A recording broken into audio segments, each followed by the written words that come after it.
दोस्तों नमस्कार। क्या नरेंद्र मोदी ने एक बार फिर से नीतीश कुमार को ठेंगा दिखा दिया है?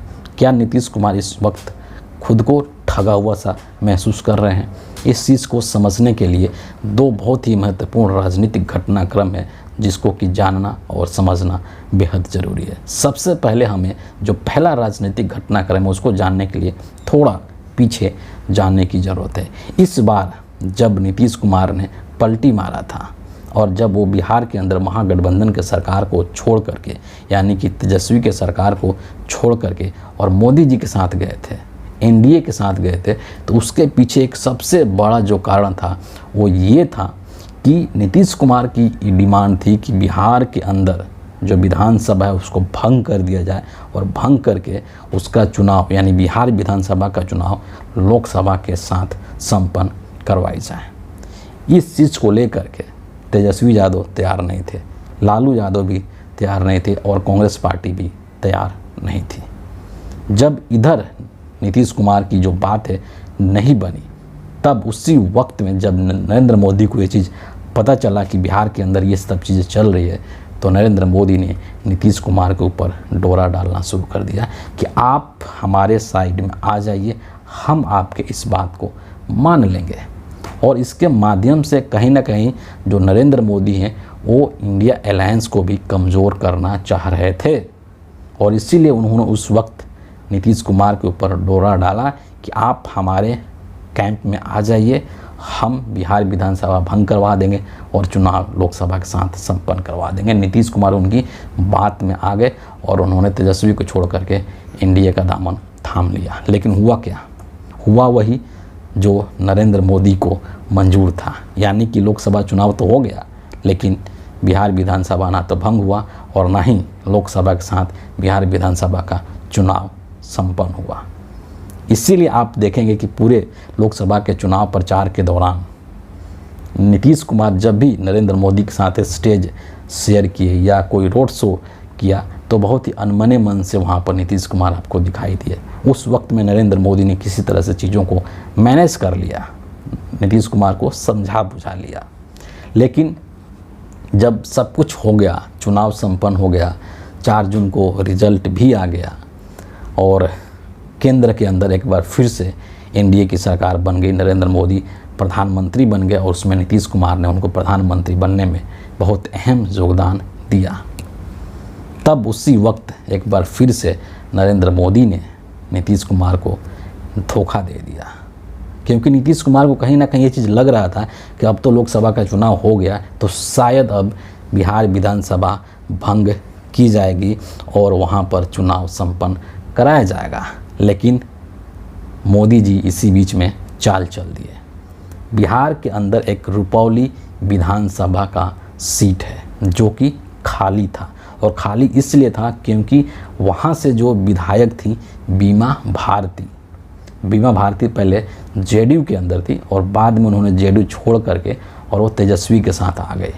और जब तेजस्वी आरजेडी के साथ वो आ गए तो तेजस्वी ने बीमा भारती को पूर्णिया से लोकसभा का टिकट दे दिया और पूर्णिया से बीमा भारती पप्पू यादव के अगेंस्ट में चुनाव लड़ रही थी इंडिया अलायंस के कैंडिडेट के तौर पे। लेकिन पूर्णिया में बीमा भारती की बहुत बुरी तरीके से हार हुई, पराजय हुई। तब से लेकर के अभी तक जो रुपौली विधानसभा का सीट था वो खाली था। और अब जब ये लोकसभा चुनाव संपन्न हो गया तो इलेक्शन कमीशन ने एक तरीके से ये सूचना दे दिया है कि बिहार के अंदर जो रुपौली विधानसभा सीट है वहाँ पर उपचुनाव होगा और उसके लिए 14 जून को नोटिफिकेशन, उसकी अधिसूचना जारी कर दी जाएगी और उसके बाद जो प्रक्रिया है चुनाव का वो शुरू हो जाएगा और 10 जुलाई को वहाँ पर उपचुनाव संपन्न हो जाएगा और उसके अगले 1-2 दिनों के बाद उसका रिजल्ट भी घोषित हो जाएगा। इसका मतलब क्या है? इसका मतलब सीधा सा है कि बिहार विधानसभा भंग नहीं होगी। क्यों? क्योंकि अगर बिहार विधानसभा को भंग करना चाहते हैं नरेंद्र मोदी तो ये बाई इलेक्शन है, ये जो उपचुनाव है, इसकी अधिसूचना जारी नहीं होती अगर अगले 6 महीने या 1 साल के अंदर अंदर चुनाव नहीं होते तो। लेकिन चूँकि अब ये बाई इलेक्शन की अधिसूचना जारी होगी, इसका मतलब सीधा सीधा यही है कि अगले 4-6 महीने तक या साल भर तक चुनाव बिहार के विधानसभा का नहीं होने वाला है। इसका दूसरा अर्थ ये भी हुआ कि बिहार विधानसभा का जो चुनाव होगा वो अपने नियत समय पर ही होगा। ये बात नरेंद्र मोदी ने एक तरीके से नीतीश कुमार से स्पष्ट कर दी बिना बोले।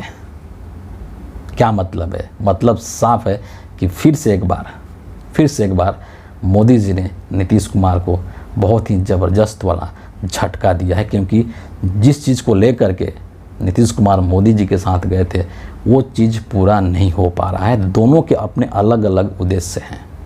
नीतीश कुमार की जो प्राथमिकता है वो ये है कि बिहार के अंदर जेडीयू की स्थिति को मजबूत बनाया जाए। नरेंद्र मोदी की प्राथमिकता थी कि 2024 के लोकसभा चुनाव में एक बार फिर से केंद्र के अंदर बीजेपी की सरकार बने। हालांकि बीजेपी की सरकार तो नहीं बन पाई, लेकिन एनडीए की सरकार जरूर बन गई। तो दोनों की प्राथमिकताएं यहाँ पर आप देखेंगे कि अलग अलग है। और इसीलिए जिस मंशा के साथ, जिस उद्देश्य के साथ गए थे नीतीश कुमार इस बार एनडीए में और मोदी जी के साथ, वो अभी पूरा होता हुआ दिखाई नहीं दे रहा है। ये पहला राजनीतिक घटनाक्रम है जिसने कि नीतीश कुमार को अंदर ही अंदर काफ़ी निराश किया होगा। और एक और चीज़ यहाँ पर समझना बहुत ज़रूरी है, जो ऐसा लगता है कि शायद नीतीश कुमार इसी चीज़ का इंतज़ार कर रहे थे कि एक बार बिहार के अंदर विधानसभा का चुनाव हो जाए, उसके नतीजे आ जाए, वहाँ की स्थिति साफ हो जाए, फिर वो केंद्र में जो एनडीए की सरकार है उसको लेकर के अपने पत्ते खोलेंगे, क्योंकि बिहार से वो एक तरीके से फ्री हो जाएंगे विधानसभा चुनाव के पश्चात। लेकिन ऐसा लगता है कि नरेंद्र मोदी नीतीश कुमार को अगले 1 साल तक बांध करके रखना चाहते हैं और वो उनको बिहार से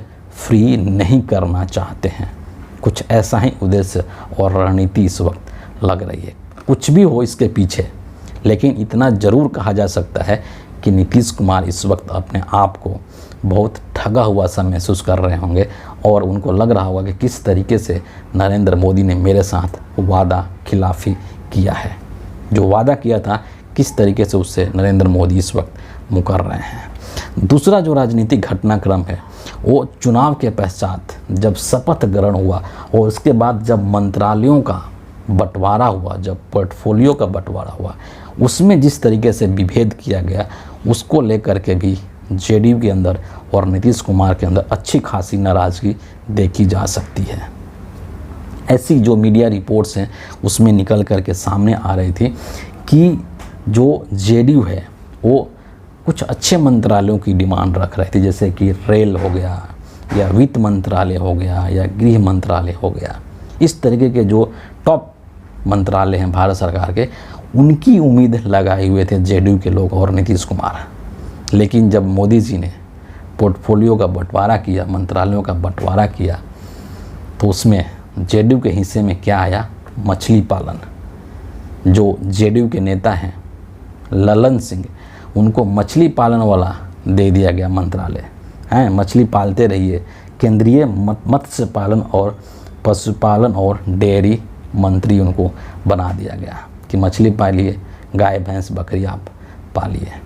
और एक और चीज़ जो निकल करके आई कि ललन सिंह से पहले जो जीतन राम मांझी हैं उनको शपथ करवाया गया, यानी कि उनको ज़्यादा तरजीह दिया गया, उनको ज़्यादा प्राथमिकता दिया गया जेडीयू के अपेक्षा, जबकि उनके पास सिर्फ एक ही एमपी है।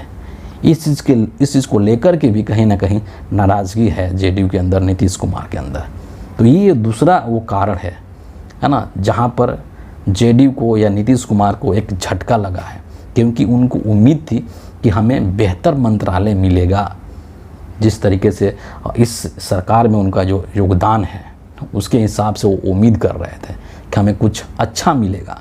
लेकिन मोदी जी ने सारे जो मलाईदार मंत्रालय हैं वो अपने पास रखे, बीजेपी के लोगों को ही सारे के सारे मंत्रालय दिए और जो एमई वाले जो मंत्रालय हैं वो सभी एनडीए के घटक दलों को उन्होंने बांट दिया। आगे चल कर के इसमें परिवर्तन हो सकता है, उसकी भी गुंजाइश है, लेकिन फ़िलहाल जिस तरीके से मंत्रालय बांटे गए हैं उसको लेकर के भी जेडीयू के अंदर एक निराशा है। और यहाँ पर भी नीतीश कुमार को मोदी जी ने ठेंगा दिखा दिया है कि आपको रेल मंत्रालय चाहिए, लीजिए, हम आपको मछली पालन करने का काम दे रहे हैं, हम आपको पशुपालन का काम करने दे रहे हैं, करते रहिए आप। ठीक है, इस चीज़ को लेकर के जो विपक्ष के लोग हैं, आप जब अगर वीडियो क्लिप आप देखेंगे ट्विटर के ऊपर ललन सिंह का, जब वो पदभार ग्रहण कर रहे हैं, तो आपको उनके चेहरे पर एक होता है ना कि खुशी या उत्सुकता है, थोड़ा वो कुछ नहीं दिखाई देगा, मतलब एक मायूसी सी दिखाई देगी, है ना। तो कहीं ना कहीं ललन सिंह भी इस चीज़ को उम्मीद कर रहे थे कि हमें कुछ बेहतर मिलेगा, लेकिन मिला नहीं। और इसीलिए तेजस्वी यादव या अखिलेश यादव या आम आदमी पार्टी के जो संजय सिंह है, इन सभी लोगों ने बड़ा ही व्यंग किया है कि जो एनडीए के घटक दल हैं उनको झुनझुना मंत्रालय मिला है। जो अखिलेश यादव हैं उन्होंने एक ट्वीट किया है, मैं आपको जरूर दिखाना चाहूँगा। कह रहे हैं कि कल तथाकथित एनडीए सरकार के मंत्रालयों की घोषणा हुई, इस घोषणा में एनडीए के घटक दलों को कोई अच्छा मंत्रालय नहीं मिला, एनडीए के घटक दलों को केवल झुनझुना मंत्रालय दे दिया गया। इस बात की आशंका हमें पहले से ही थी। भाजपा सरकार अब कुछ ही दिनों की मेहमान है, बहुत जल्द इंडिया गठबंधन की सरकार बनने जा रही है। ये कटाक्ष एक तरीके से जो अखिलेश यादव हैं उनके तरफ से पहले भी इन्होंने एक इस तरीके की बातें कही थी, और फिर उन्होंने कहा है कि ये सब झुनझुना मंत्रालय जो कि एनडीए के तमाम घटक दलों को दिया गया है। और इस मंत्रालय का बंटवारा करके कहीं ना कहीं नरेंद्र मोदी ने अपने घटक दलों को ये मैसेज देने की कोशिश की है कि यहाँ पर होगा वही जो मैं चाहूँगा और मेरे अनुसार ही सारी चीज़ें चलने वाली है। अब इसका रिप्रकशन क्या होता है ना, इसका रिजल्ट क्या होता है। जिस तरीके से झटके पर झटके मोदी जी ने दिए हैं नीतीश कुमार को, उसका क्या खामियाजा होगा, उसका क्या परिणाम होगा, ये आने वाले वक्त में हमें देखने को मिल सकता है कि नीतीश कुमार का अगला कदम क्या होगा। वैसे भी नीतीश कुमार के दिमाग में क्या चल रहा होता है, क्या वो प्लानिंग कर रहे होते हैं, उसकी भनक किसी को नहीं लग पाता है। फिलहाल इस वीडियो के लिए इतना ही है। आप सबका बहुत बहुत धन्यवाद।